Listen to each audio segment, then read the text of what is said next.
नमस्कार, capital TV देख रहे हैं आप। मैं हूं आपके साथ पूजा। चंद्रयान-3 की सफल लैंडिंग के बाद विक्रम लैंडर से रोवर प्रज्ञान अलग हो चुका है और चांद की सैर कर रहा है। इसरो की तरफ से लगातार ताजा तस्वीरें भी शेयर की जा रही है, पर बड़ी खबर आपको बता रहे हैं, चंद्रयान-3 की सफल लैंडिंग को लेकर हमारे देश में जबरदस्त राजनीति भी शुरू हो गई है। क्रेडिट को लेकर वॉर छिड़ चुका है। बीजेपी और कांग्रेस पार्टी आमने सामने है। कांग्रेस पार्टी की तरफ से कहना है कि ये पूरा का पूरा क्रेडिट जवाहरलाल नेहरू को जाता है, तो वहीं बीजेपी की तरफ से भी मुंहतोड़ जवाब दिया जा रहा है। इस बड़ी खबर पे मेरे साथ जुड़े हुए हैं कैपिटल टीवी के editor in chief doctor Manish Kumar. क्यों इस तरह की राजनीति हो रही है? क्रेडिट आखिर किसको जाता है? देखिए, विपक्ष बौखला गया। वो शायद ये मना रहे थे कि चंद्रयान 2 की तरह चंद्रयान 3 भी वो दुर्घटनाग्रस्त हो जाए, फेल हो जाए। फेल हुआ नहीं, तो वो जो मिर्ची लगी है, तो अब क्या किया जाए? तो जवाहरलाल नेहरू, सारी दुनिया में अगर कोई हिंदुस्तान में अच्छा काम हो, वो नेहरू बना दो। आप ये समझिए,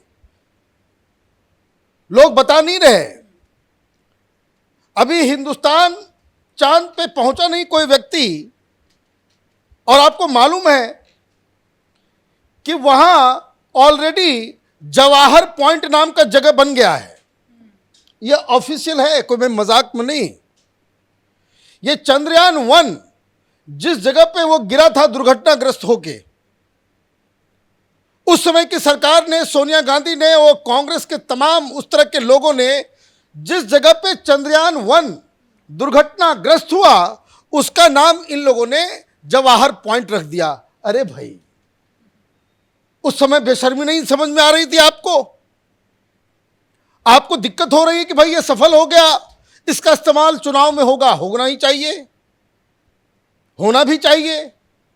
आपने क्या किया, उसका हिसाब किताब भी तो लेना पड़ेगा।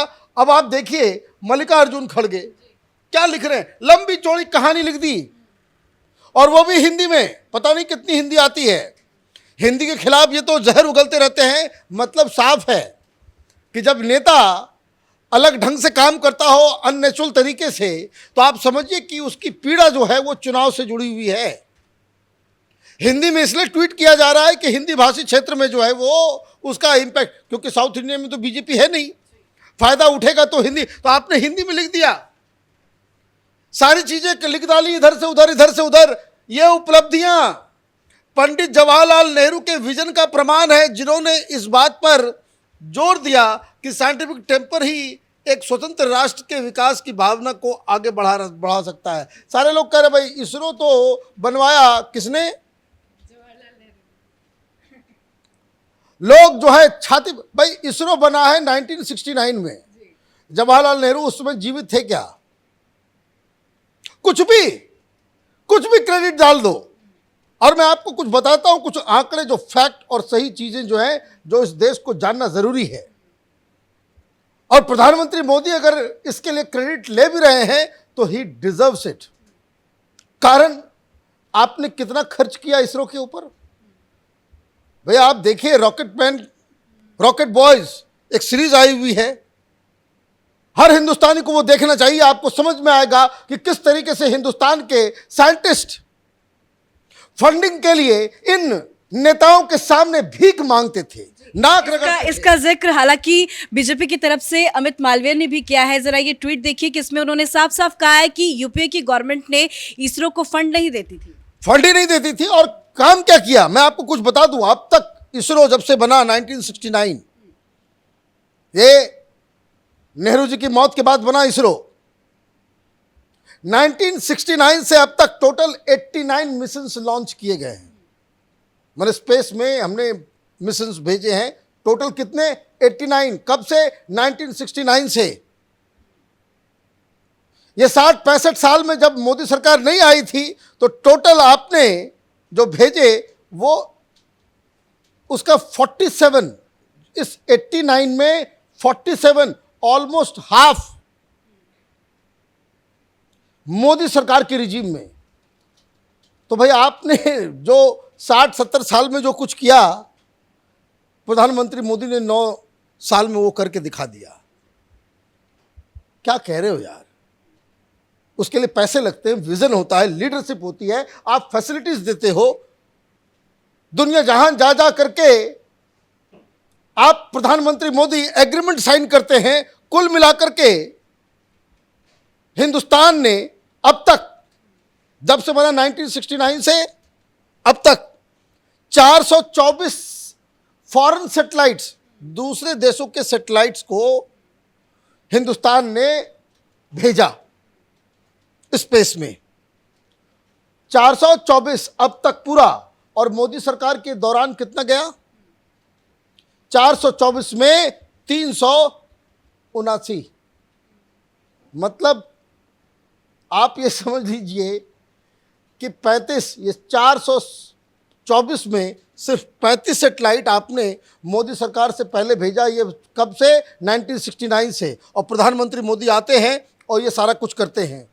और चूंकि हम दूसरी एजेंसी, दूसरे देश के सैटेलाइट्स को लॉन्च करते हैं तो उससे कमाई भी होती है। तो अब तक टोटल यूएस डॉलर्स में जो इसरो की कमाई हुई है वो कमाई है 174 मिलियन डॉलर। और इस 174 मिलियन डॉलर में प्रधानमंत्री मोदी के दौरान इस 9 सालों में 157 मिलियन डॉलर। भाई क्रेडिट नहीं देंगे? यूरोज में जो यूरोपियन कंट्रीज के सैटेलाइट्स को जो हम लोग भेजते हैं, जो पेमेंट यूरो में हुआ है, अब तक टोटल इसरो ने जो कमाए वो 256 मिलियन यूरोज। 256 में से 223 सिर्फ पिछले 9 साल में मोदी सरकार के दौरान। क्रेडिट क्यों नहीं देंगे? आपके इस घटिया ट्वीट करने से मल्लिका अर्जुन जवाहर पॉइंट बना दो चीन के चांद के ऊपर, और तुम ये कहोगे भाई ये सब कुछ जवाहरलाल नेहरू ने किया। मतलब आदमी पहुंचा नहीं, गांधी परिवार का निशान ये चमचे जो है वहां पहुंचा देते हैं।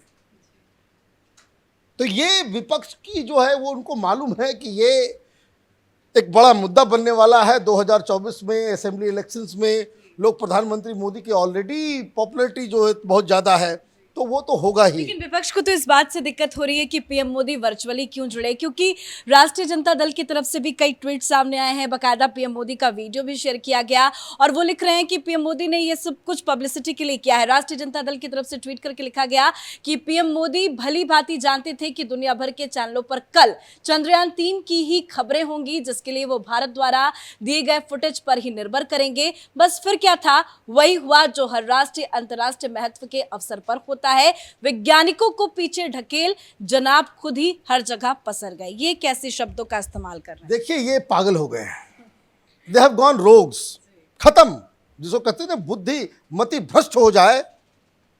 भाई प्रधानमंत्री मोदी वहां पे नहीं पसरेंगे, प्रधानमंत्री मोदी वहां पे लाइव नहीं होंगे, लालू यादव जाएंगे। जब चारा चोरी में जिसको जेल में होना चाहिए, या आरजेडी वालों का बोलने का माने इनके पास कहां से ये इतनी ऑडेसिटी लेकर के आते हैं? क्या कहा वहां के वैज्ञानिकों ने? आपने इतिहास रचा, आपने इतना बड़ा काम किया, भाई किससे आप अभिवादन, किससे आप जो है सिक्योरिटी, किससे आप जो है बधाई चाहेंगे? सबसे पहले जो देश का लीडर है। आंखों में आंसू थे, प्रधानमंत्री वहां से लाइव जोहान्सबर्ग से वहां पे बैठे हुए थे। जब ये फेल हुआ था, जब ये फेल होने के बाद जिस तरह की तस्वीरें आई थी, प्रधानमंत्री मोदी उस वक्त के इसरो चीफ को गले लगा करके वो रो रहे थे, वो तस्वीर किसी के नजर से ओझल नहीं हुई है। आज भी वो तस्वीरें वायरल हो रही। और उसके बाद देखिए आज तो अरे गजब कहानी है। ये सारे जिस तरीके से, भाई आपका जो हिंदुस्तान का सबसे जो टॉप लीडर है, जो प्रधानमंत्री है, इतने बड़े अचीवमेंट पे, उस अचीवमेंट को हासिल करने वाले लोगों के सामने वो नहीं होंगे तो कौन होगा? तेजस्वी यादव होंगे, राहुल गांधी होंगे। तमाशा बना करके रखा हुआ है। एक कांग्रेसी मिनिस्टर है राजस्थान का, वो कह रहा है कि चंद्रयान में सफर करने वाले यात्रियों को बहुत बहुत धन्यवाद, बहुत बहुत मुबारकबाद। बताइए, इतने पागल लोग हैं। ममता बनर्जी भी राकेश रोशन कर रही हैं, जमकर उनका भी जो है वो अच्छा याद दिलाया। ममता बनर्जी तो एक और अलग ट्रैक पे जा रही हैं। इससे क्या समझ में आता है? आपको कुछ पता ठिकाना नहीं है, आपको कुछ पता ठिकाना नहीं है। कैसे इसका चुनावी फायदा मोदी उठा लेके जाएंगे, उससे आप इतने बौखला गए कि अनर्गल बातें आप कर रहे हो। पहले कांग्रेस पार्टी से पूछा जाना चाहिए कि कोई आदमी पहुंचा नहीं और गांधी परिवार की कॉलोनी बस गई वहां पे, जवाहर पॉइंट रख दिया। क्यों नहीं ये लोग उठा रहे, मुझे समझ में नहीं आ रहा। बट हर जगह ये गांधी परिवार को क्रेडिट देने की जो प्रथा है वो बहुत ही घृणित है, and it must be oppose, lock stock and barrel. चलिए, धन्यवाद अपडेट के लिए। तो पीएम मोदी के कार्यकाल में भारत ने इतिहास रचा है, पर इससे विपक्ष के कई बड़े नेताओं को मिर्ची भी लग रही है। कांग्रेस पार्टी ने अपना पूरा जो क्रेडिट है वो जवाहरलाल नेहरू को देने की कोशिश की है। पर इसी बीच एक और बड़ी खबर आपको बता दें, 26 तारीख को जब पीएम मोदी भारत वापस आ जाएंगे तो बेंगलुरु जाएंगे, सारे वैज्ञानिकों से मिलकर उनका धन्यवाद देंगे। इस बड़ी खबर में मेरे साथ फिलहाल इतना ही। कैमरा पर्सन रवि के साथ मैं पूजा, कैपिटल टीवी।